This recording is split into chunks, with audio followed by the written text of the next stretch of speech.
নমস্কার। রবি ঠাকুর আমাদের সকলের প্রাণের ঠাকুর। সেই কোন ছোটবেলায় আমার রবি ঠাকুরের সাথে পরিচয়। তখন আমার বয়স 2-3। তার লেখা প্রশ্ন, বীরপুরুষ কবিতা দিয়ে আমার দাড়িগুলোকে চেনা শুরু। তারপর থেকে চিনেই চলেছি কত সুন্দর সুন্দর গান আর কবিতার মধ্যে।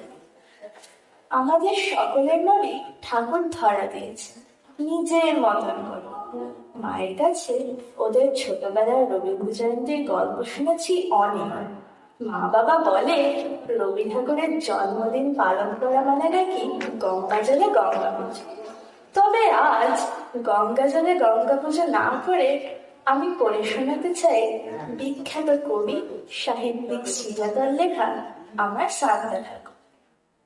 রবি ঠাকুরকে নিয়ে তার এই লেখায় দেখতে পেলাম মা বাবার ছোটবেলার রবীন্দ্র জয়ন্তী, ঠিক যেমন মায়ের কাছে গল্প শুনেছি। ঠাকুরের 165তম জন্মদিনে তোমাদের সকলকে নিয়ে ঘুরে আসি সেই সময়। অনেক ছোটবেলায় একবার সান্তা ক্লজের সঙ্গে রবি ঠাকুরকে খুব গুলিয়ে ফেলেছি এবং এখনো এই গুলিয়ে ফেলা ভাবটা যায় না। ক্যালেন্ডারে গম্ভীর বলা রবি ঠাকুরকে দেখে বারবার ভেবেছি মস্ত ছোলা আর টুপিটা কোথায় গেল। আরে শীতের সন্ধ্যেবেলায় রাস্তার ধারে বিক্রি হওয়ার বিলের প্যাকেটে সান্তার ছবি দেখেও মনে হচ্ছে আলফাল্লা মিস। কতবার চোখ বুঝে দেখতে পেয়েছি বরফে কুচিয়ে দিয়ে বলগা হরিণের টানা স্লেজ গাড়িতে চড়ে দাড়িগুলো আসছে আমাদের পাড়ায়। তার পিঠে ইয়াব করা ঝুলিতে সে যে কত রকমের উপহার তার বলার। আমারও চিঠি গেছে তার কাছে। ঘুম ভেঙে বালিশের নিচে ঠিকঠাক জিনিসটা না দেখলে সব নো ছাড়ছে। তবে হ্যাঁ, ভুল কিন্তু একবারও হয়নি। যেবার যাচ্ছি রোজার ঘরে দিব্যি রেখে গেছে সান্তাগুলো। বন্ধুদের সাথে গোপনে আলোচনা করে জেনেছি তাদেরও বালিশের তলা ভরে উঠেছে চাকরি। খুব পছন্দ হয়ে গেছে সান্তাগুলো। ভালো কাগজ থেকে ছবি কেটে পাড়ার টেবিলের সামনে দেওয়ালে সেঁকেছে। ও পাড়ার মাসিমা বাড়িতে এসে মাকে বললেন, ও মা, ছেলে এই বয়সে কি বুঝতার হয়েছে দিদি, দেওয়ালে কেমন রবীন্দ্রনাথের ছবি টাঙিয়েছে। আমারটাকে দেখো দিয়ে ঘর ভর্তি খালি আজল আজল জিনিস, ঠাকুর দেবতার একেবারে নেই। এরপর থেকে উৎসাহে সান্তাগুলো লেখা বলতে শুরু করেছিল। সান্তা কত গুণী লোক এটা বুঝতে পেরে মনটা ভালো লাগায় ভরে উঠেছিল।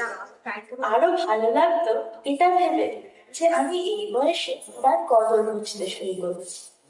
সহজ পাঠ এমনিতেই দারুণ পছন্দের বই ছিল। বাকি বইগুলো বেশ লেখার হাত আছে সান্তা, মানতেই হয়। এরপর দেখলাম ওমা গানও লিখেছে প্রচুর। সেই খাদ্য হয়নি তাতে আবার সুরও বসিয়েছে।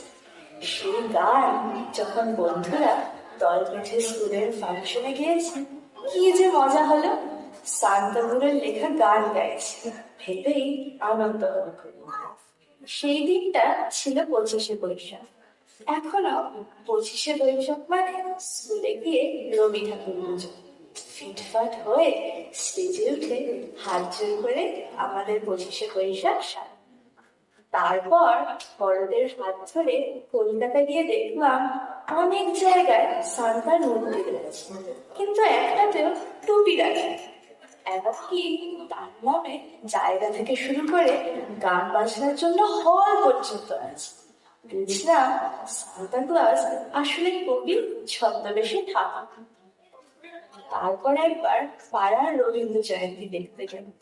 17 ইঞ্চি দেখতে ছোট খাটা দেখতে, সেসবে আবার কাল বৈশাখীরও ভয় লাগলো।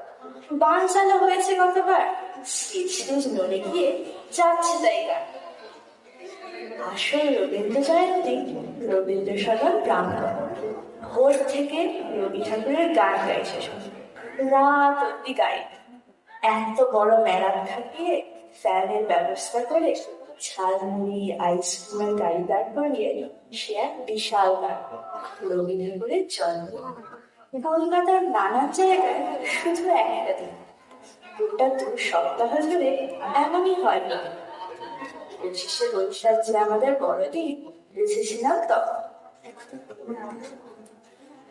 এতদিনে অনেকগুলো বড়দিন পেরিয়ে গেছে। উপহারের ইচ্ছেগুলো এখন অন্যরকম হয়ে দাঁড়িয়েছে, যে বাড়ির সঙ্গে ধরতে চায় না কিছু। কলকাতা চষে বুঝতে পেরেছি সান্তা ক্লজের টুপি আসলে একটা মিথ, কিন্তু সান্তা কখনোই মিথ্যে না। এই তো এবার 165 বেরোলো, সেই নিয়ে দারুণ হয়েছে।